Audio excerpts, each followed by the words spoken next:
So here's a little Tweety bird inside a 2 liter old pop bottle. This thing on the bottom and some cuts in there. It's a wind spinner. I'll show you guys right now. I had it outside. Tweet, tweet, tweet, tweet, tweet. So I've had this thing here for like, I don't know, 7 years. I found it when I was moving my friends. My friend's mom passed away and they lived in the house forever. I found this in the basement. So I have never seen one of these before. Some of you guys might have seen this, but I thought it might be good for somebody to make with their kids or somebody just to make. Here's cream soda. You guys like cream soda? Floats with chocolate ice cream? I do. So here's a cream soda bottle, and we'll figure out how to do this. I've already made one. I forget what happened to it. I gave it away. I had a template for all these things cut in here, and I think I threw it away. This is just a dollar store bird. It's a little foam bird, just like that bird inside there, but this one's a blue bird. But anyways, let's get this cream soda label off. I think probably will come off good with a heat gun where it's sticky there. So yeah, I just got a heat gun here. These videos are not the easiest for me to make because, well, I'm so used to carving and doing the routines. But let's get this off of here. You don't want to melt the plastic. See how easy it comes off? Sometimes you will get some residue on there. There's a little bit of sticky residue on there, but you can get it off with this residue off with Goof Off or whatever. So yeah, anyways. So what I did here is I wrapped it with tape. I put a line there where the two tapes connect. Then I'm going to take this off of here. Tape off of here. This is just dollar store tape too. I'm going to put it down here. All right. Now we get a tape measure. We measure how long the length is. We got 13 inches. So that's 13. If you had a cloth tape measure, it would be good, but I don't have a cloth tape measure. So you have to think, how many cuts do you want to put in here because let's see. See how these things catch the wind? How many cuts do you want to put in here? This one. Let's say 8. Let's do 8 of them. So we have to divide 13 by 8. Each one is 1.625. So we'll just go over 1.5. Now, I know this isn't the proper way to do it, but I'm just simplifying this. Because each one you're going to lose a little bit of space. And this isn't something you should need to spend a lot of time on. 1.5, where's that? Come on. 1.5. And then this last one should equal. Well, it doesn't. What's going on here? Anyways, let's just space them out a bit more. They don't have to be perfect, man. Oh, I'm missing one here. Oh, well. What? Missing one here, too. Anyways, that's good enough. So, there, we'll put this back on the bottle. All right, so we got the tape back on the bottle. I'm sure you guys could measure it out a lot better than I did. Here's just a little piece of cardboard I cut out. I just drew out and cut out really quick. All I'm going to do is just put this on here. You don't even have to have this thing. And then boom, like that. And then just go all the way around. It's hard. This is kind of hard to do on camera. So you see they're all just like that. You want to make them even like that way too. I'm professional. All right, so you can see there I had the tape on. I marked them on. Then I took tape off, marked it on. You don't have to measure these out. You can do it any way you want to do it. Now this is one of those Weber heat guns that comes with all the different tips in here for wood burning. This one comes with the razor blade. These are replaceable too. It's like a little X-Acto blade. You do not have to have this. This just makes it a lot easier when you're cutting through this plastic, makes it a lot smoother. You can just use a little X-Acto blade like this, and it would be just fine, or any which way you want to do it. So anyways, let's heat this up and start burning these things in here. All right, so I think this is heated up good enough. And, well, it's been 70 years since I did this, so.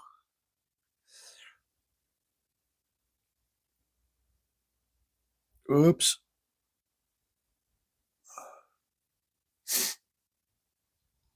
And you just let it do its job.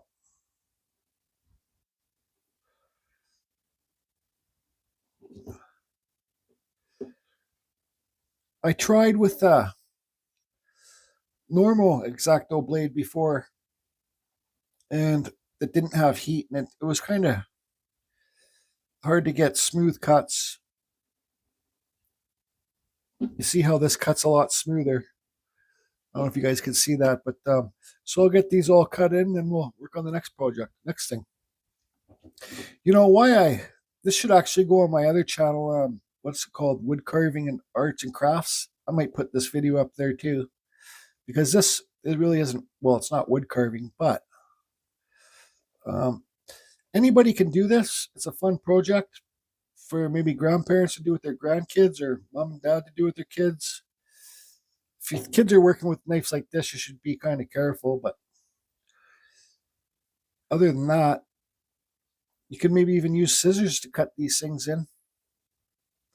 And I'm not perfectly on the line there. It doesn't matter, man. This is just a silly little thing that will. I've never seen one of these in somebody's yard. So why I grabbed it from the basement is because, well, it's old, and maybe it's bring it back to something oldie crafty thing, bring it back to life. And all you got to do is buy a 2-liter pop bottle and go to the dollar store and buy one of those birds. I'm not even going to use that bird for this, but I'll show you after I'll get this done. Okay, so I got all these ones cut in. All you do is fold it over. This one here has them done on the bottoms. So you got 1, 2, 3, you got the bottoms. So you just do one each of the bottoms. You can do them opposite too. So this one folds out that way. You can do this one so they fold out that way so it grabs the wind better. And this one does have some on the top too that are perfectly laid out, but I might do a couple on the top too just to help it grab the wind a bit better. Hey, Lupo, Taryn from Arts and Crafts, there's a shout out. He's really good at going to craft shows and stuff like that, so maybe you could make a couple of these and take them to the craft show, see if you can sell them. I'd love to know. And actually, I'd love to see you make one of these on your YouTube channel, buddy. You start making more videos. Anyways, those are all done. They're not perfect. Now I'll draw some on here. Maybe I'll just do 4 up here. Okay, so I got all those cut in down here, and up here. You got to think this is going to be hanging outside, so you got to have drill holes in the bottom, each one of these things. So if the rain gets in there, you can, well, it'll just drip out.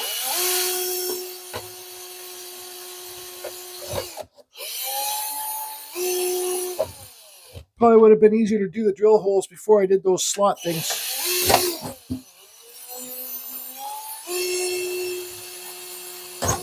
Well, those are all drilled in, and one in the center too, to put your fishing line through. And we need to do one in the center of the cap as well. Maybe what I suggest for the cap is to get a hot pin and push that through so the hole's not so big. But anyways, we're on schedule here. So all we do now is with these bits, we just get them up. Did I use a heat gun before? Then you just start folding them back. Like that.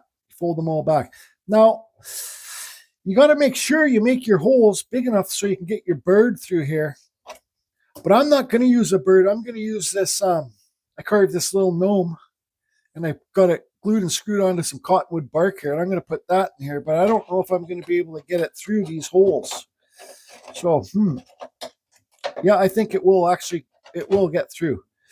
So just remember to make your things big enough to get your bird or whatever you want to use. I would love to see not just Lupo, but I would love to see other creators make these. And you can send me pictures through Facebook or on email at CanadianWhatDude@gmail.com. Now, another thing, too, you got to get this pen off. I don't think I have any rubbing alcohol here. So the thinner pen that you get would be the better. I don't have any rubbing alcohol here, so I don't know if I'm going to be able to get all these pen marks off. But anyways, I'm just rushing to get this done. Just show you guys how easy it is to do. And it's fun to spin. It's fun to watch spin in your yard. Might be goofy, but who cares? All right. So I'm allowed to say don't be a Geordie because, well, I'm Geordie. Don't be a Geordie. I don't know what I was thinking, but I got my heat gun and I was heating this up for some reason and I melted it. So that's no good. Another thing I want to say too, for if you guys want to try and make one of these, when you bend these over, try to be careful because sometimes you can rip them. See that? That's not a big deal though. It's just a silly thing for your outside, anyways. But so I had to make another one, and I made these flutes bigger, so I'll be able to get my gnome inside there better. And like I said, goof off, or you can find something to get rid of this sticky stuff. Now, here's my gnome. I already got the fishing line through it, so it goes all the way through to the bottom. All right. I didn't have a long enough drill bit, so I had to drill this way, then drill this way, and try and connect the dots. And luckily enough, I did. So, with these birds, all you need to do is get a hot pin, like heat up a pin, or get a real small drill bit and drill up through there. Now, the older one here, it's sitting. I don't know if you guys can see there. Let's see. See how it's sitting on a stick? There's a stick inside there. And you just wrap around. This one doesn't have metal feet on it, but that last one did. But you can use a hot glue gun or whatever, super glue, to make it on the stick.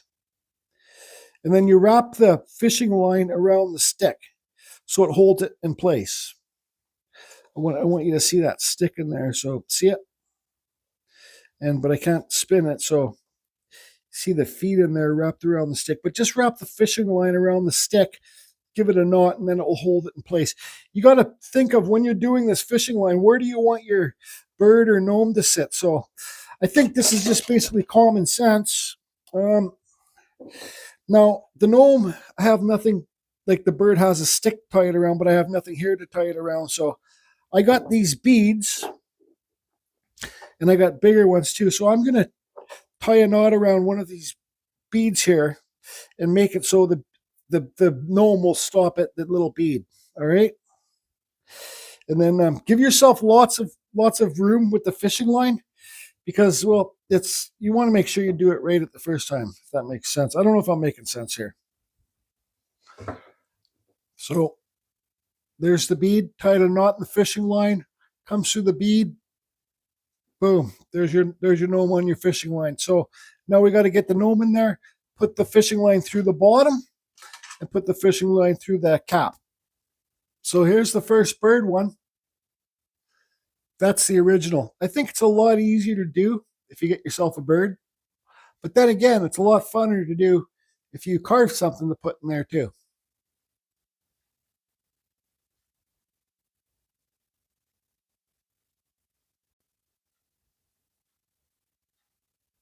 So there's the gnome done. So these are beads that my stepmom and dad were throwing something out from the yard. So I took the thing and I cut it up and kept the beads for a future project. And this is what I got. I want to say, so these are heavy. These are made out of clay, like that one's a frog or something. These ones are made out of clay. When you have something like this, the whatever it is, sewing stuff or stuff, it's a lot lighter in the bottom, and the wind can blow it around a lot easier. When you have something or heavier on the bottom, it won't blow around this way so easy, and it will just spin. And another thing that I use, these are ball bearing swivels from like a fishing store. These are, I put one of those up there too. So wherever you tie this bottom up, this bottom bead, say which one of these is tied up here, this one right there, wherever you tie that up, makes it so you can have your gnome or whatever you have higher, lower, or higher. I like mine right in the center. And what else was I going to say? I forget. But if anybody has any questions, shoot me a message in the description. I think it's a fun piece. You can even carve a bird, put in there. You can carve a wood spirit, put in there. I'd love to see anybody doing this, bring the old vintage stuff back to life. I don't know how vintage this is from the pot. I don't know when they started making these pop bottles, but I'm telling you right now, that was in our basement for a long time, and it was super dusty. So Anyways, if you guys have any information on these or know where they came from or who started them, let me know in the description too. We'll put this outside. It's not that windy, but we can go like this.